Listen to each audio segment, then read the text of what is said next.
Ngayon ay matututunan natin kung papaano mag-simplify or mag-reduce sa lowest term ng given fraction na kagaya nito. Ang fraction na ito ay tinatawag na proper fraction. Alamin muna natin ngayon kung ano ang GCF o ang greatest common factor. Tingnan natin. Kunin muna natin ang set of factors ng 8 at saka 12. 8 and then 12. Ano ba ang mga set of factors ng 8? Yan ay 8, 4, 2, and 1. Ang ibig sabihin, yung mga numbers na yan ay factors o mga number na pwede mong magamit para magkaroon ka ng product na 8 kapag ikaw ay nagmumultiply. Halimbawa, gamitin natin ang 8 times 1, yan ay 8. Ang 4 times 2, yan ay 8. So yan lahat yung mga numbers na pwedeng gamitin para makapag-produce ka ng 8 kapag ikaw ay nagmumultiply.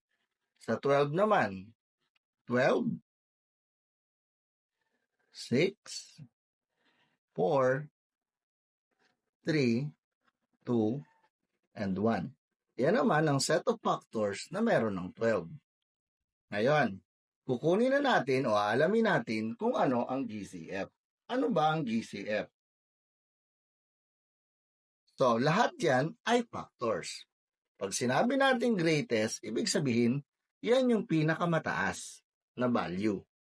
Okay? Pag sinabi naman natin common, ibig sabihin, yung dalawang set na yan, pareha sila meron ng number na yon. Pareha sila merong 1. Kaya lang, ang 1 ay hindi greatest.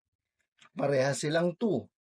Pero ang 2 ay hindi greatest. At kung mapapansin natin, ang greatest number na pareha sila meron ay 4. Kaya ang 4 ang greatest common factor.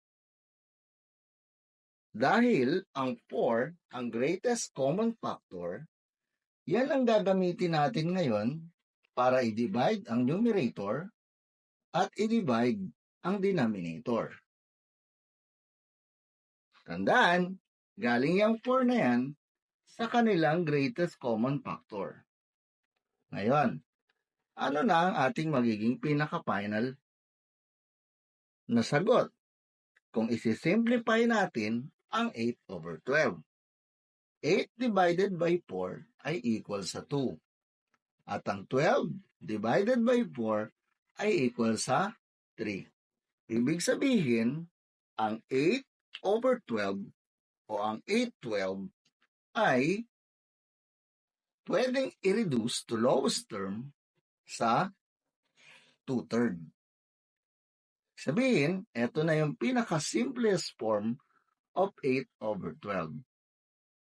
O kaya naman, sa ibang salita, siya yung pinaka-lowest form of its equivalent fraction. Okay, bigyan pa natin ng iba pang halimbawa. Ito naman ang i-reduce natin sa lowest term, 16, 64. Kunin natin yung mga set of factors. Okay, ano-ano ba yan? Sa 16,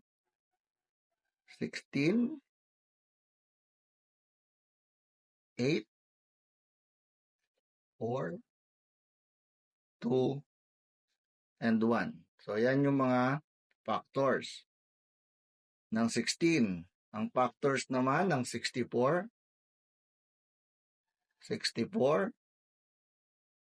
32, 16, 8, 4, 2, and 1. So, yan naman yung mga factors ng 64. Ngayon, hanapin natin kung ano yung GCF, yung tinatawag nating greatest common factors. Parehas sila, may 1, parehas may 2, parehas may 4, parehas may 8, parehas may 16. Mayroon pa bang mas mataas sa 16? Wala na. Kaya ang 16 ang magiging GCF or greatest common factor. Yan ngayon ang gagamitin natin para may reduce natin sa lowest term yung 1664. So, i-divide natin sa 16 ang numerator. I-divide din natin sa 16 ang denominator. So, ang ibig sabihin yan ay 16 divided by 16, 1. 64 divided by 16 is equal to 4. So, 1/4 ang ating lowest term. Ayan, 1/4 ang ating pinaka lowest equivalent fraction or lowest term. Ngayon naman ay i-reduce natin ang tinatawag na improper fraction. Bakit improper fraction? Dahil ang numerator ay greater than the denominator or mas malaki ang numerator kesa sa denominator. Ang gagawin lang natin dyan ay i-divide lang natin ang 14 sa 3 o ang numerator sa denominator. Makikita natin, ang kahulugan naman talaga o ang meaning ng 14/3 ay 14 divided by 3. So, 14 divided by 3 ay equal sa 4. Then, 4 times 3 ay equal sa 12. Pag ating isinubtract yan, may sobrang 2 o mayroon tayong remainder na 2. Ang gagawin natin dyan, ang ating magiging pinaka-simplified form ay magiging yung ating answer dito na 4, lagay natin dito. Okay? Tapos, yung ating remainder, lagay natin dyan. Tapos, yung ating divisor, ilagay natin dyan. So, ang simplified form ng 14/3 ay 4 and 2/3. Ang tawag natin dyan ay mixed number. Bakit mixed number? Meron siyang whole number at meron siyang fraction. At yan ang paraan para ma-simplify natin ang improper fraction. Isa pang halimbawa ng pagsisimplify ng improper fraction. 15/8 or 15/8.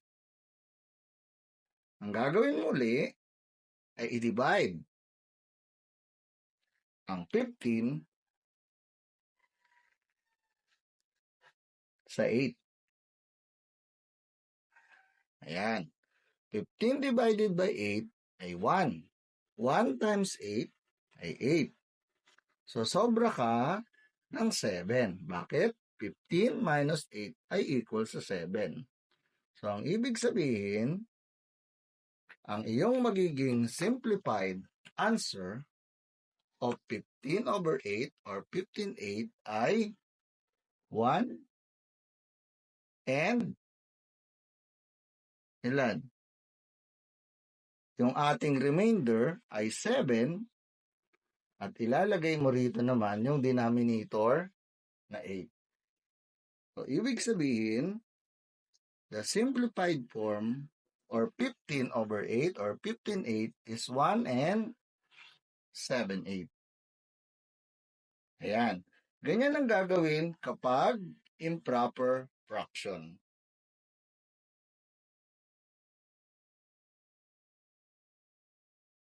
Ngayon naman, paano kung ganito ang mga fraction na i-reduce mo o isi-simplify mo sa lowest term? 8/8, 3/3, 4/4, 1/1, 5/5, and 0/0. So, ang ibig sabihin niyan ay magdi-divide ka. Hindi ba? Ang 8/8, ang ibig sabihin ay 8 divided by 8. Ang 3/3 ay 3 divided by 3. Laging tatandaan ang rules. If any number divide it by itself, it is always equal to 1, except 0. 8 divided by 8 is equal to 1. 3 divided by 3, 1. 4 divided by 4, 1. 1 divided by 1, 1. 5 divided by 5 is 1. Ayan. Sabi daw, di ba, ng rules, if any number divided by itself, it is always equal to 1 except 0. O pag 0 divided by 0, hindi na yan 1. Yan ay 0 na. Ito yung ating exception sa rules. Ano? In any rule, there is an exception. Laging tatandaan, kapag nagsisimplify ng magkaparehas ang denominator at numerator, ang simplified form ng iyong answer ay equal sa 1. Laging tatandaan, sa math ay hindi magiging mahusay kung hindi ka handang magsanay.